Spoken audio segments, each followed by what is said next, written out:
Hello everyone, so today in this video I will try to make an electric hookah. But first I will explain you why. So hookahs are the ancestors of electronic cigarettes. Both the hookah and the electronic cigarettes are less harmful than smoking tobacco, because in both you aren't burning tobacco directly. It's more a vapor than smoke that you inhale. But both the hookah and the electronic cigarettes have disadvantages. So first, the hookah uses a burning coal to heat your tobacco, and this burning coal will release possibly some tar and other substances that you don't want to breathe, especially carbon monoxide. On the other hand, electronic cigarettes use non-natural flavored liquids, and you can't create these liquids with the tobacco that you cultivate in your garden. So the idea here is to get rid of both disadvantages by making an electric hookah. So some time ago I came up with this design. It's simply a thermostat that can detect temperatures up to 400 degrees Celsius. These two pieces come from solder irons that I've screwed in this stainless steel coffee bucket. So that little wire here is the thing that measures the temperature around this part here, and it's directly connected to this thermostat. So this thermostat will turn on the two solder irons pieces here to heat the air in this part when the temperature is too low, and it will turn them off when the temperature is high enough. So there's one major issue that we will probably have. It's that the burning coal in the hookah is burning hotter when you breathe the air in, whereas here there's a time delay between the moment when it heats and the moment when the air is actually hot.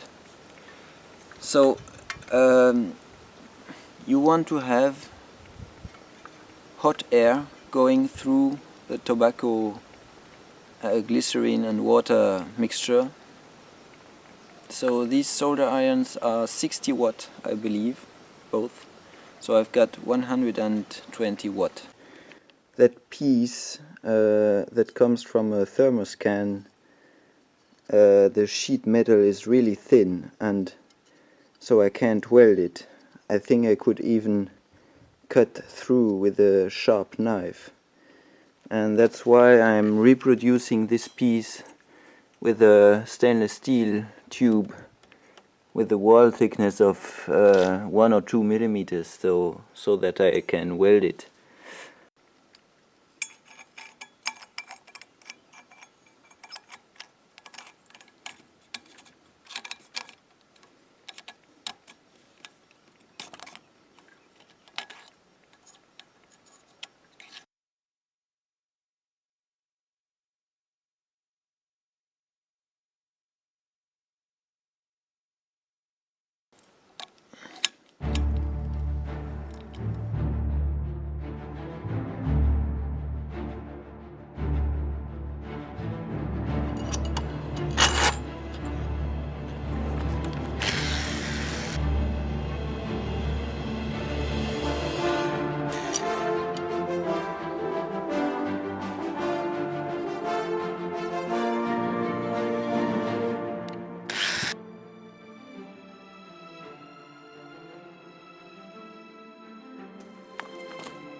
So I sealed this hookah with some clay that I put around the gaps, and then I put some aluminum foil over the hole so that the tobacco mixture won't fall into the water, and then I put some mixture in it.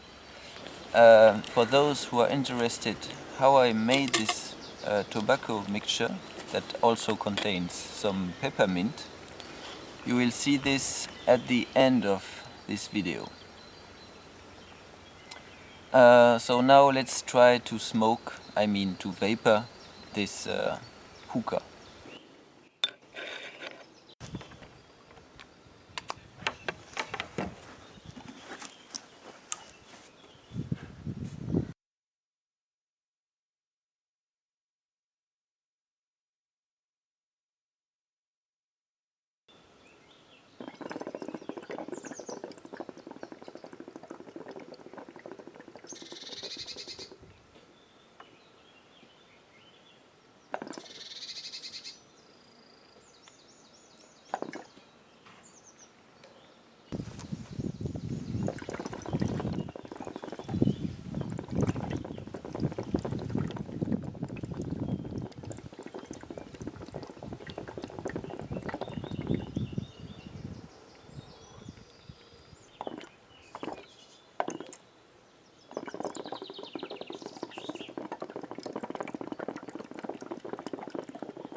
It's not bad. It has a slight taste of mint, but I find it has too much nicotine in it.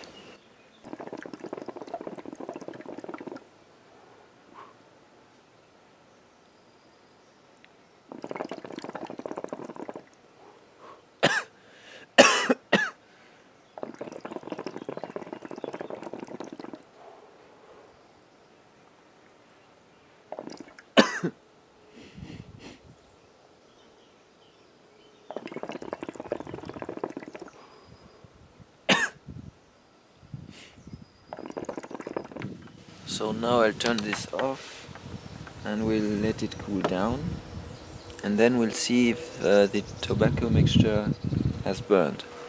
That's important because we don't want it to burn, we want it to evaporate. So let's see if the tobacco burned. Alright.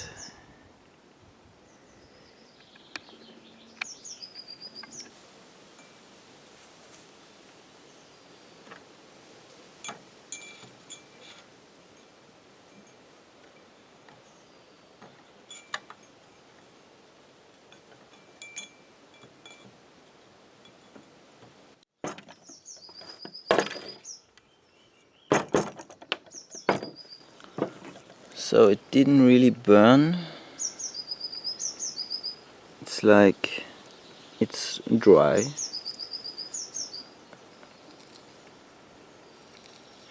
It's slightly burnt, but not really. And this piece here is still wet or moist. So this experiment was quite successful. The hookah did produce some vapor. It didn't burn the tobacco mixture, but it didn't make as much vapor as I thought and as normal hookahs do. And as expected, it needed a high temperature all around the heating block to get it to make vapor. So maybe we should try a red hot heating spiral to get more heat, but I don't know where to find something like that, and we'll see later if I can improve my hookah. So I hope you all enjoyed, and I'll see you next time. but for those who want to see how I made my tobacco mixture with peppermint in it, I'll show you this now. I've put some tobacco into water to let it soak. In the meantime, I've picked up some peppermint and then I've thrown away the water. Washing the tobacco like this allows to reduce the nicotine concentration. I cut the peppermint into small pieces and added a drop of glycerin. The glycerin serves to keep the mixture moist for a long time. I also added some brown sugar, and all this mixture was put into the fridge to soak for a while.